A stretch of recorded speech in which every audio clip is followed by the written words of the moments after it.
Мансууруулах юм сэтгцс нөлөөд байдсан эргэлт танилтай тухай хууль орж ирж хэлцэж эхэлж байна.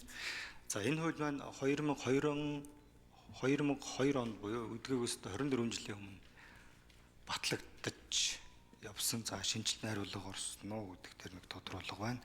За 2017-оос 25 оны статистик мэдээлэл байна.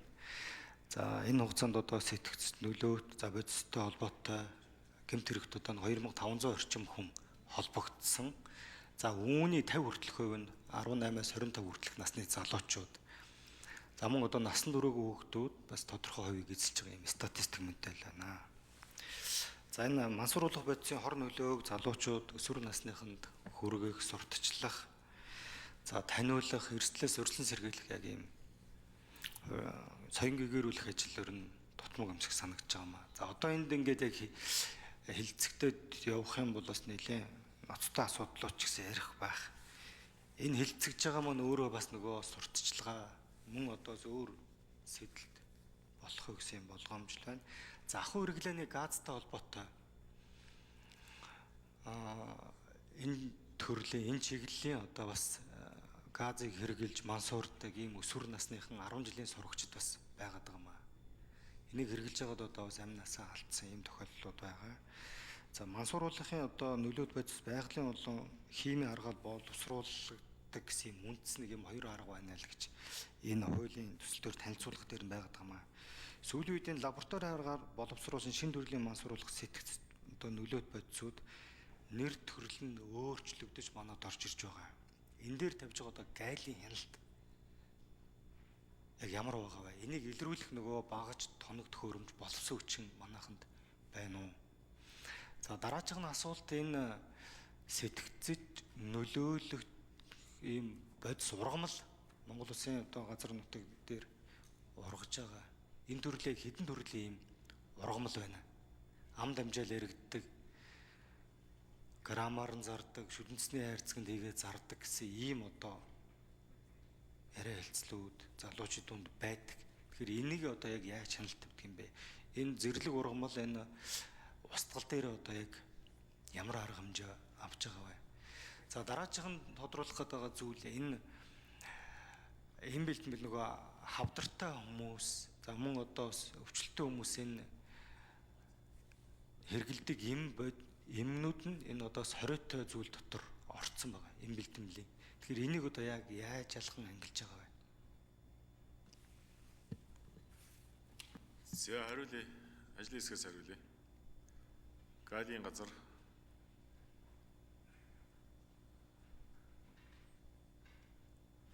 За мөнгө эзэн сайдын ар дээр галийн газар хариулна шүү.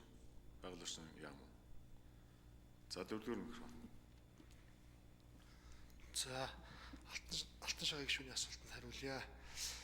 Хуулийн төслийг бол 2002 онд батлагдсан хуулийг шинжилсэн хариулах хэлбээр боловсруулж оруулж ирсэн байгаа. За дагалдуулан 41 хуулийн төслийг мөн боловсруулсан гэдгийг хэлье. За энэ хуулийн бас гол одоо боловсруул туссан гол концепцийн өөрчлөлт бол яг энэ урьдчилан сэргийлэх соён гэгэрүүлэх ажил байна. Эцэг их сургалт, боловсрол, эрүүл мэндийн байгууллага бүх төвшөнд ер нь энэ одоо хар тамхины аюул занлын талаарх мэдлэг бас их тутмаг байгаа. Эцэг эхчүүдийн бас хараа хяналт, боловсролын байгууллагын бас энэ сургалтын хөтөлбөрт энэ одоо хор хөнөөлийн талаар бас ойлгуулах, хэтэрхий бас нөгөө болгоомжилж далд сурчлагаа болчихъя гэж болгоомжлснаас болоод нөгөө талынх нь аюул нь бол ерөөсөө энэ хэвийн хүүхдүүд бас саваагүй байдаг, залуучууд саваагүй. Тийм учраас энэ нэг удаа хэрэглээд, хоёр удаа хэрэглээд ингээд одоо дараа нь болчих болно гэсэн ийм одоо хөнгөмсгөөр найдаж, уруу татагдаж хүүхдүүд, залуучууд энд бас хэрэгжилж байгаа тохиолдол олон байгаа. Тийм учраас энэний аюул энэ сэтгц бие махбодод үзүүлж байгаа хор хөнөөлийн талаар бол маш сайн ойлголтыг эцгэх энэ эрүүл мэнд боловсролын байгууллагын төвшөнд бол ойлгуулж одоо энэ тусгай хөтөлбөр сургалтын арга зүй нэвтрүүлэх шаардлага байгаа гэдгийг бас энд хэлээ. Тэгээд энэ талаар бол одоо бид бас хуулийн төсөл дээр тодорхой зохицуултуудыг оруулж өгсөн гэдгийг хэлье. Ер нь гайлийн байгууллага одоо тагнуулын байгууллага бол гадаад улсаас Монгол улсад орж ирж байгаа хуулиар нэвтрүүлж байгаа энэ сэтгцнөлөөд бодис хяналт яг энэ төрлийн гэмт хэрэгтэй тэмцэх чиглэлээр хэрэгжүүлж байгаа тасан зогсоох. За сүүлийн жилүүдэд бол бас гайлийн байгууллага дээр лабораторийн хүчин чадал, рентген одоо төхөөрөмжүүдийг бол нэлээд одоо сайн авч хөрөнгө оруулалт хийж байгаа. Тийм учраас бас энэ одоо төрлийн сэтгцнөлөөд бодисын олон одоо бидний бас одоо нууц далд аргаар энэ өөрөө бас үндэстэн намсан зохион байгуулалттай онцлог өстой гэмт хэрэг байдаг учраас нууц далд аргаар нэвтрүүлэх энэ одоо үйл ажиллагаанд хяналт тавихад бол бас техник тоног төхөөрөмжийн хувьд бол бас бэхжүүлж байгаа. Цааш гэхдээ хөрөнгө оруулалт шаардлагатай байгаа, хүнээ сурах шаардлагатай байгаа. Энэ хүрээнд бас хуулийн төсөлтөөр гайлийн байгууллага, тагнуулын байгууллага, ард тамхитай тэмцэх албаа бэхжүүлэх энэ одоо техник тоног төхөөрөмж хөрөнгө оруулалтын талаар тодорхой саналууд гаргасан байгаа гэдэг хэлье. За Монгол улсын хэмжээнд бол 11 аймгийн нутаг дэвсгэр.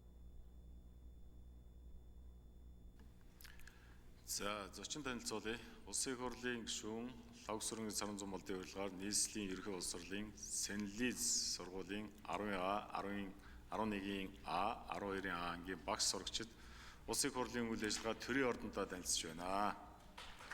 За та бүхэндээ сайн бүхнийг хүсье. За цааш нь хариулъя. 4-р микрофон. За Монгол улсын нутаг дэвсгэрт 11 аймгийн нутаг дэвсгэрт бол носны төрлийн ургамал ургаж байгаа. За үндэсний аюулгүй байдлын зөвлөлөөс өгсөн чиглэл. За бидний одоо хар тамхитай тэмцэх алба хууль зүйн дотоод төрийн яамнаас барьж байгаа гол бодлого бол энэ одоо олсны төрлийн үс сургамлыг бол бүрэн устгах ийм одоо зорилт тавьж байгаа.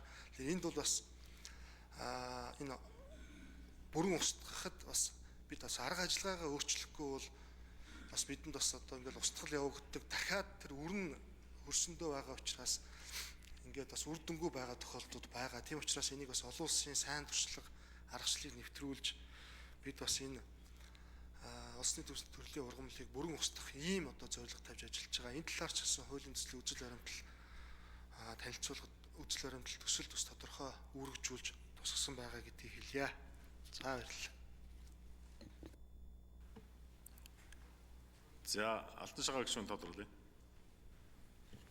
За юуг асуусандаа би нөгөө хавдартай хүмүүст хэрэгэлдэг юм. Энэ бас нөгөө хориотой юм бэлтгэлд орчод байгаа. Энийг яаж ялгаж ангилж байгаа? За 4-р микрофон. Сайн байцгаана. Алтан шагаа гишүүний асуултанд хариулъя. Эрүүл мэндийн яам ахлах шинжлэх чингэтэй байна.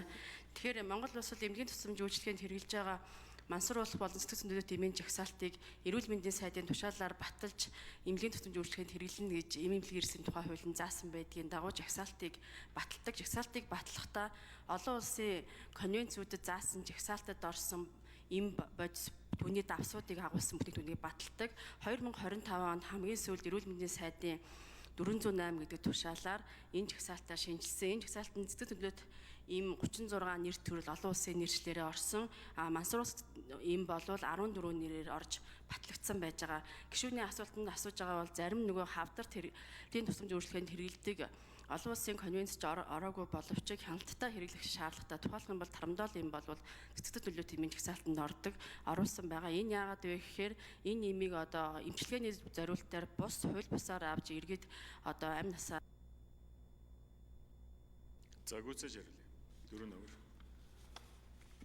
Өсвөр насны иргэд уруулан ашиглах ийм тохиолдол байдаг учраас энэ жагсаалтанд оруулж хяналтыг сайжруулж ажиллаж байгаа. Үүнээс гадна бас та бүхэн мэдж байгаа сүүлийн үед бас хүүхдүүд мэдрэлийн гаралтай хүчтэй үйлчлэгээтэй өвчин намдаах эмийг хууль одоо бусаар авч хэрэглэж гараа тайруулах эрүүл мэндээр эрсдэх эрсдэл байгаа. Тэгэхээр энэ шинжилсэн найруулгын төсөлтөөр болвол эмнэлгийн тусламж үйлчлэгээнд хэрэглэх олон улсын конвенцийн жагсаалтанд орсон эмнээс гадна бусад зорилгоор одоо уруулан ашиглах эмийн жагсаалтыг эрүүл мэндийн сайд баталахаар энэ хуулийн төсөлтөөр явж байгаа. Ингэж одоо жагсаалтыг гаргаж иж энэ одоо хууль бус эргэлтээс сэргийлэх иргэдийн эрүүл мэндийн одоо хамгаалах, хяналтыг сайжруулах зорилго тавьж байгаа. Мөн жороор олох эмийг бол бид нар цаасан болон цахим жороор олгодог. Бид энэ эрүүл мэндийн сайдын тушаалын шинжилсэн найруулгаараа бол бас цахим жорын асуудлыг энэ лөө тусгаж оруулж өгч байгаа. Ингэснээрээ одоо хэрэглээг энэ хянахаас гадна яг энэ им хэрэглэх ёстой өвчтнүүд маань эмээ авч гинүү, хууль бус. За, дэсцэргийн ихтүүшин гүшүүн. За энэ хуулийн